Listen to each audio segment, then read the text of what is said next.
you beautiful people to the Real Collective Podcast. I am Sean Tasse, and you're joined by Kyle Miller. I don't know if you're on that side or if you're on that side. Or maybe, who knows, depends Yeah, how you're looking depends at where it. you're watching. That's Depends where right. you're watching. Depends if it's on the real to real. Keep it real, Collective. As always, hit that like button, subscribe to the channel, share this with someone who you think might like this conversation. You can download the podcast on either Apple Podcasts or Spotify. You can watch us on YouTube. Download the buyer or seller guides below if you'd like, and schedule an appointment with Kyle or I in the Calendly links below. We're going to talk about a lot of cool stuff today, so just want to get all that junk out of the way. We're going to talk about some recent mortgage changes. We're going to talk about some tricks. I was just speaking with an accountant, some tricks that we can use to save those capital gains. Remember, we were talking about the capital gains going up to 6% instead of 50%. How you can avoid those extra, that extra billing. And then a little bit of fallout from the National Association of Realtors, hearing from some of our other realtors down in the States, what they're going through and the challenges they're having about explaining their value proposition to their buyer clients and what the problem is happening there and what all of that might translate into when we're coming up to Canada. And then a little bit of an update about the fall market, what's happening in the fall market. We're at the beginning of Q4, so we're 3/4 of the way through the year. Where are we looking at year to date and all that good stuff. So that's our agenda. We got a lot to plow through. Let's start with some mortgage changes. What another one, like fucking just back to back to back to back to back. Like, Yeah. what's the Bulls in the 90s? Yeah, seriously. Exactly. Well, they are red. Liberal red, but hey, we'll see. We'll see. Yeah, the newest one. So we've already had the increase of insured products up to $1.5 million, 30-year AM for first-time buyers, which is, I think that actually makes a lot of sense. Yeah. Now, then they just added on top of that, they added the relieving the stress test for switches. I think that's going to be less impactful, but still very interesting. I think if you're fighting the stress test, it's because you're carrying some debt most of the time. Yeah. And my personal opinion on that is like the rate's not going to help you manage that, because the rate is not going to give you $500 or $600 or $700 a month savings. You want it to, but Right. It's not. No. So that's where refis are going to make more sense. Refis are still being stress tested. So it will, venture to see how that really helps. I think it's going to help a small section of people, maybe people who are on fixed income, people who have changed jobs and gone to like self-employed and they weren't before. So you got less income on paper you can show, like things like that. And then on top of that, yesterday's biggest announcement was that they are going to start a program in January 2025, allowing for refinances of already insured mortgages, and I believe uninsured mortgages, all the way back to 90% loan to value for the specific use of putting in an SDU, so another single dwelling, legal single dwelling on your property. That can be a unit in the basement. That can be a laneway home. Potentially, I'll say potentially because this is still a little bit new and sticky. A coach house in the back, in the back, which I guess is the same as a laneway home to a degree. As long as it all conforms with city zoning and blah blah blah. But another thing which is wild is they're going to do 90% of the projected end value. So I think you could attest to it, as most of us could, that 2 units are more valuable than 1 unit. Yes. So right away you're going to go to 90% of that future appraised value, and that's a big number. Like, that's a huge number. Family has to live there, and it has to do all the zoning and stuff. But that could be it's going to be an interesting play on how this works out. This is 100% geared towards Vancouver, GTA. Like, in my head, I think especially with certain cultures and immigration and that you've got 5, 6, 7, 8 people, 3 generations living in a house. This gives you that ability now to manipulate that house to where it works for everybody, because they're probably all not going to buy a house down there.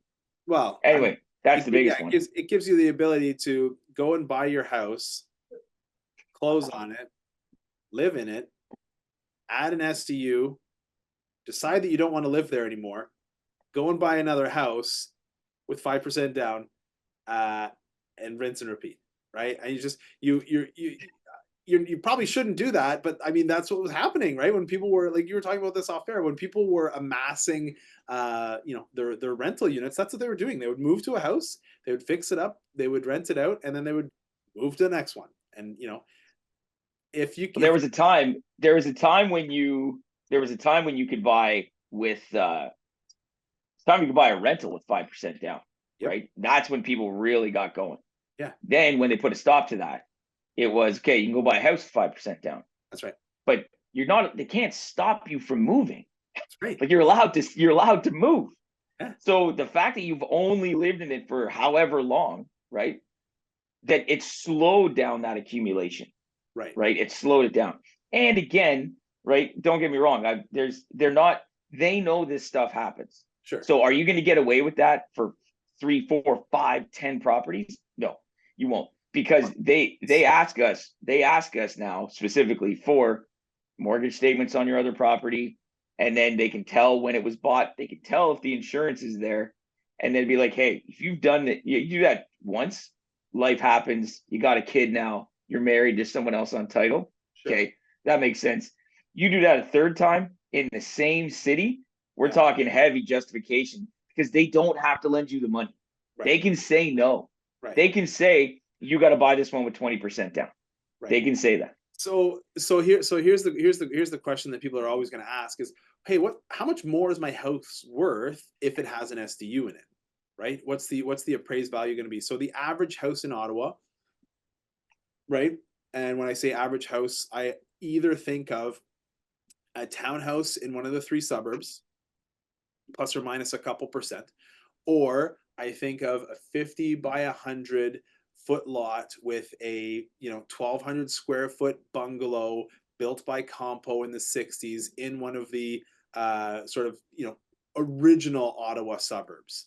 In a Nepean or whatever, something like that. I consider both of those to be what the average house looks like. They both have 3 bedrooms. They both typically have 2 bathrooms. They normally will have a fireplace and a garage or carport. That's what it is, right? Some are built in the 90s and 2000s, and some are built in the 60s and 70s. So those are what I consider to be the average house, just a different lifestyle, suburban versus essentially urban now, I would call it, I guess. So those on average are selling for about 650, 650, 625 to 650 in today's market. It's October 2024. The same house that's converted to an SDU, and you're really only doing that with a bungalow, you're not doing it with a townhouse, right? So if you put an SDU in a bungalow, a 1,200 square foot bungalow, you've got 3 bedrooms upstairs, you've got 2 bedrooms in the basement, and they're both rented and they're all making income. Obviously, it's based on the income that they're making, but they're worth closer to, I'm going to say, 800, 799, give or take. So how much more is your house worth if there's an SDU? The answer is between $150,000 and $175,000. So if you want to go and buy the house today with 5% down, you buy the junkiest looking bungalow that you can find. You put the you buy it for 6 because it looks like crap, right? You go and you buy it for 6. You get it refied up to 8 with 90% loan to value, like a day or 2 after you move in. Well, I mean, yeah, I don't think you'd be able to do that, but you'd have to.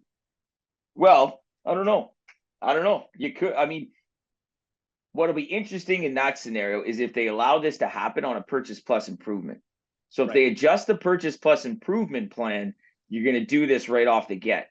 Yeah. Right. Because purchase plus improvement's supposed to Yeah. stop at like 40 grand or 10% of the value of the house. Right. Yeah. Or whichever is greater, which is always going to be 40 grand or lesser. It's always going to be the 40 grand. So because you're getting into some heavy construction that they don't want to manage.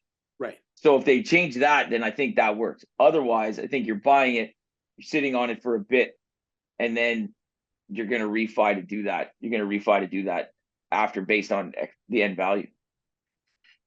Right. So I'm running this through, and in my scenario where you buy the house for 6, you get it appraised at the end value of 8, you're gonna unlock you're gonna owe 570 on your house because you put your 30 grand down or 35 grand down. So 565 you're gonna owe on your house. They're gonna loan you up to 720. So if I go 720 minus 565, that gives you 155K that you're gonna just instantly unlock from your bungalow to go and build an SDU for your family to live in the basement. You can absolutely do an SDU for 100, which should be about 70 to 80 grand right? to do that. We're doing it. I'm doing it right now with a client. But you don't want to just do the SDU. You want to take this money that's being lent to you at a ridiculously low rate and also fix up the main floor, because the main floor also looks like crap, which is why Sure. Place for 600. Like I've got the place on we've got a listing right now. It's listed for 650. You know, could you buy it for 635, something like that? The way the market's going, probably. We'll talk a little bit about the fall market, but there's a really good opportunity to go and scoop something up here that makes a lot of sense, and then leverage this opportunity. This is a wow. I'm just looking cool. at this, like, yeah, it's really cool. Now it's an interesting opportunity, but I will say this: they're gonna pump this out as we're trying to make houses more affordable. That's right. There is no way things are becoming more affordable by doing stuff like this when you're banking on people getting 90% of the increased value that they're automatically creating. Yeah. It's not going to get more affordable. There's going to be more units, be better rentals. That's but right. You're not getting more affordable. No, I can't see it. Well, so my thought is, you put down 30K, you unlock 155K of borrowed money to fix up your house. And yeah, I think it's a really neat program. There's going to be some nuance, obviously, to it. But if this is something that you're thinking about doing, especially for your multi-generational family, right? Like I think it actually ties over. It segues really well to how to avoid capital gains and all that kind of stuff, right? Yes. It does, because we were talking off air, right? I'm like, my parents have a cool little spot on the river. They don't want to leave, right? And it's one of those houses that's perfect for that. Yes. Right? Where it's like they don't want to leave, but they can't maintain the whole place. Maybe my sister, maybe I want to invest again. And you be able to get your name on that title. Now you own it. Yeah, it could be interesting. Roll it back out. I was talking with an accountant, my accountant actually, before jumping on here, and he was talking about the tricks that people are doing to avoid that capital gains tax, because instead of being 50%, it's gone up to 66. And so he's like, well, hey, you know what? Anytime you're making more than 250K on capital gains in a year, you're paying 8% more tax, which is half of the 16% increase, right? And he said, look, that's real money. That's money that you're making on profit. He said, what a lot of people are doing is they're looking at, hey, how do I sell before I get to that 250K mark? So maybe they're selling sooner, knowing that, hey, I don't want to hold this for another 2, 3, 4 years. I want to sell now, avoid that 8%. I'll make my $240,000 and pay 50%. But if I would hold it for another 2 or 3 years, I would be making more than 250 and be paying that whole extra bit. So why don't I sell it now, take the money that I would have got, use that to go and buy 2 other products, whether it's real estate, whether it's however investment vehicle you want to use it in. But just keep doing that. Once you realize you're getting close enough to the threshold, okay, nope, not doing it, next. And he said for him, what he's doing is he bought his cottage for 4. It's been appraised for 6 now, I guess. And he's like, I'm getting close, but I want to keep the cottage.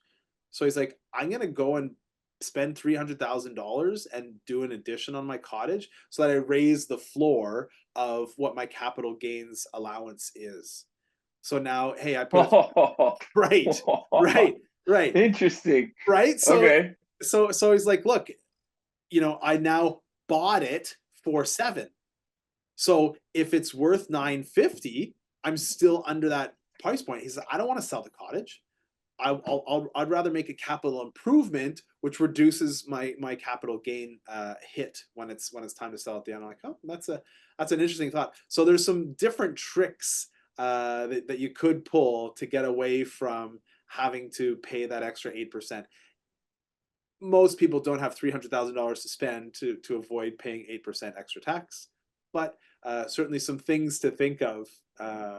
Tricks to. Well, if he puts in an SDU, we'll see what 90% of the value is. Yeah. I mean, honestly, the first thing that when you said, "Hey, put in an STU," the first thing I thought of is my cottage is perfectly set up for an STU. It's a bungalow. It's got one entrance going into the main unit, one entrance going into the basement. The basement is unfinished. I could easily finish it. I could put the plumbing down there. I could put the whole thing. I could put its own separate door for a walkout basement, and then I could say, "Hey, this is my second primary residence," and my mother-in-law comes with us, and she wants her own space in the basement. So for family use, yada, yada, yada. And, don't tell anybody, but then I could just go turn around and say, hey, we're renting out the top or the bottom. Which would you like? Right. And there's a lot of potential there, I think. But there's now again, people get, and this is one of those things people have to be careful of, right? Yes. Is this is knowing how this stuff works, right? Because people get salivating at opportunities. I'm gonna, right? Smarter, you're not, and there's no offense to anybody. You're not smarter than the bank. You're not smarter than CMHC. You're gonna feel like it. They have seen everything. The reason we have the rules we have, the reason we're doing this brand new not brand new, but more anti-money laundering training is because they got taken to the cleaners once. Yeah. And they're like, never again. Yeah. Right? Like, there's pitfalls you don't even know exist. Sometimes, and don't get me wrong, it's like speeding, right? You can't sit there and say that speeding's legal. You just haven't got caught. Yeah. Right? It's not legal. You just haven't got caught. And there's things that can happen behind the scenes, which I'm not going to say necessarily to give people understanding, but you're going to get caught. Yeah. They're going to catch you. And then they want their money back. Yeah. I mean, unless you do it in such a way that, that you're always taking a risk. If you're doing something that you're not, and you're thinking, oh, hey, I'm going to be sneaky about this, or I'm going to be whatever, you're taking that risk. This is a great segue to talk about the NAR fallout here, and what's involved, and how to be smart about how you're setting things up, and talk about the risks involved in anything. Hiring a professional and the impact that can have versus trying to do it on your own. So we'll get into that in the second half. As always, hit the like button, subscribe to the channel, share this with someone who you think might find this conversation valuable. You can download the Calendly links below to schedule an appointment with Kyle or I. You can download the buyer or seller guides below, and we'll come back in a quick second after this word from our sponsor. This episode of the Real Collective podcast is brought to you by Real Collective Marketing, the marketing agency that specializes in the unique needs and budgets of small to medium-sized businesses. We provide turnkey marketing solutions that get results. We become an extension of your team and act as your virtual marketing department, designing and implementing cost-effective strategies that will help grow your business. You can find out more today at www.realcollectivemarketing.ca. Now, here's your hosts, Sean and Kyle. Welcome back to the second half of the Real Collective podcast, where I'm wearing a blue blazer and Kyle's blazer is on the back of his chair because he is just living it up. It's a really nice blazer, though. As always, hit the like button, subscribe to the channel, share this with someone who you think might like this conversation. We're going to jump right back into it, talk about the changes that are happening down with the National Association of Realtors. If you haven't heard about it, it's because you're not listening. That's fine. That's what we're here to do. Don't expect you to listen to what's going on in the real estate world. Just expect you to rely on us, so you can just book an appointment with either Kyle or I on the Calendly links, and we can tell you all of this, how it affects you and your family. With the National Association of Realtors, they have changed. The major change is about compensation. The other word is commission. The other word is remuneration, how people get paid for the work that they're doing. And the whole idea was there was some price fixing going on. Hey, we're fixing the price. You as the buyer agent who are bringing the buyer are going to get paid 2 or 2.5 or 3% or whatever it was. And they were saying, well, that was a fixed amount. It shouldn't be fixed, and it's going to be up to the buyer's agent to ask for that. And it's going to be up to the seller what they want to compensate at. In Canada and in Ontario specifically, we have always had a flexible commission amount. There are different companies who offer different structures.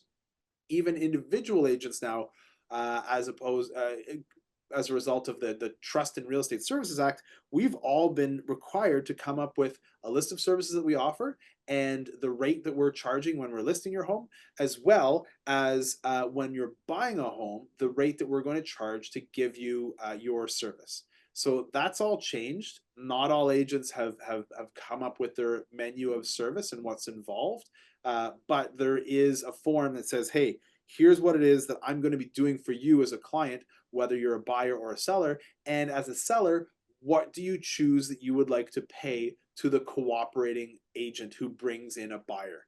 What do you want to entice them with?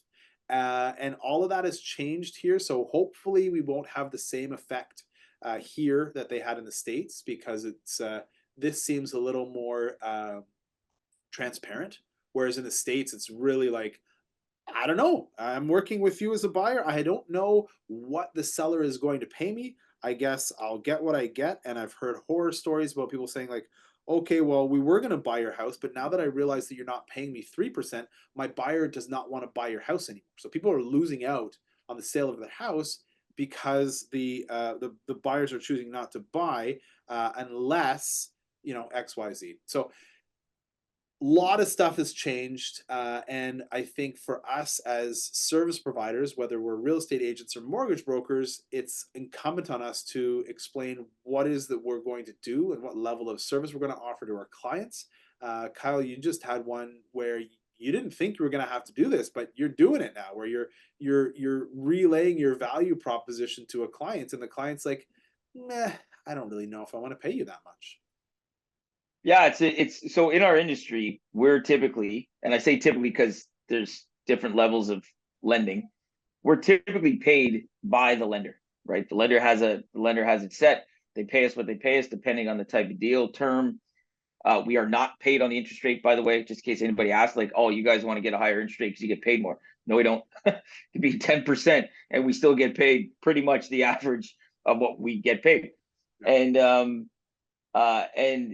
in this instance, we're a big enough brokerage. We have access to a specific lender, credit union, that other people don't have access to. Now, the difference there, to be very transparent about it, you can walk in off the street and go talk to this credit union, right?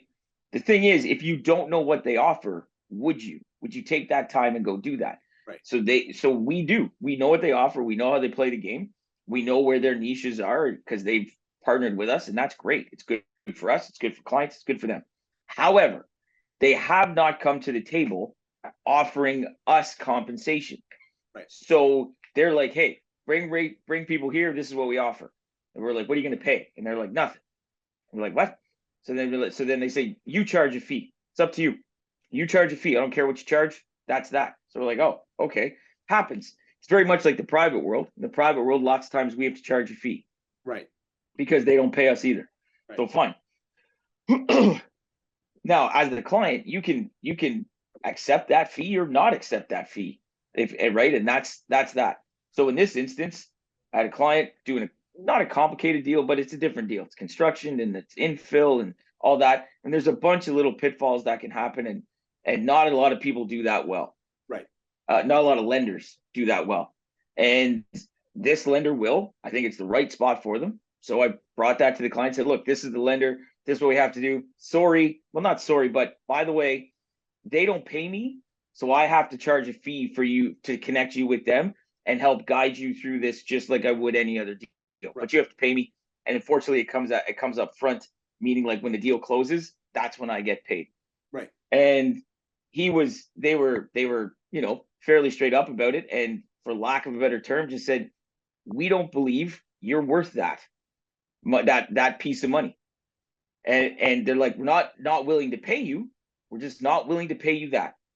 So you come back to us with a different number and we'll decide if that's okay with us.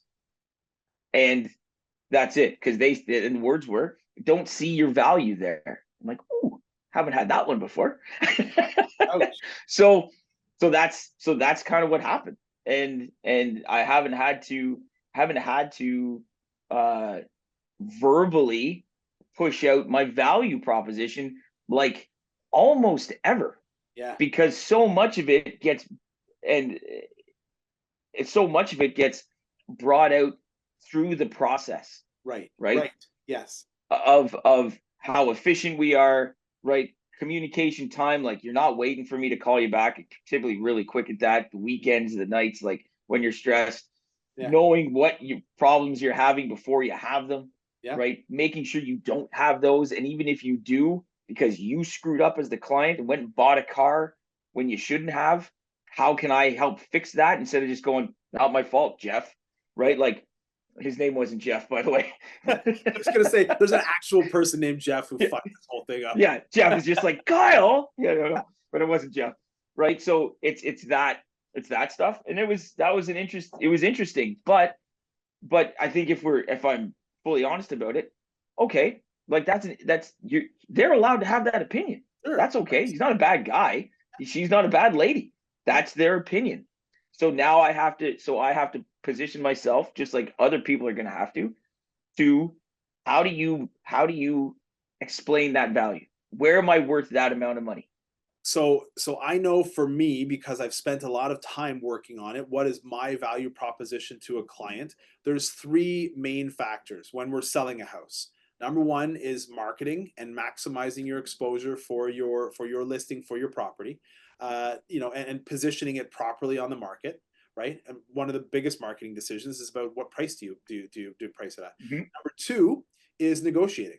I'm really good at talking with people. I've got great relationships with the other agents in our city, and I can protect your value better than, I'd say, 90% of the other agents. I can help you make more for your home. And I'm talking, it might only be $3,000 to $5,000 or maybe even $10,000 more than if you hired someone else who wasn't as good a negotiator as me. And the third, and sometimes the most important, but often overlooked, is your protection, is your risk mitigation. I'm setting all of this up so that you don't know how to sell a house. You don't know what to put in a contract. I know exactly what to do so that you don't get sued. And I put all of that in there without you ever even asking me to do it, right? I think about, hey, what's involved in this whole thing? And that risk mitigation is a huge value only ever when it is. And until then, you don't think about it. You don't know about it. It has no impact on you until it does.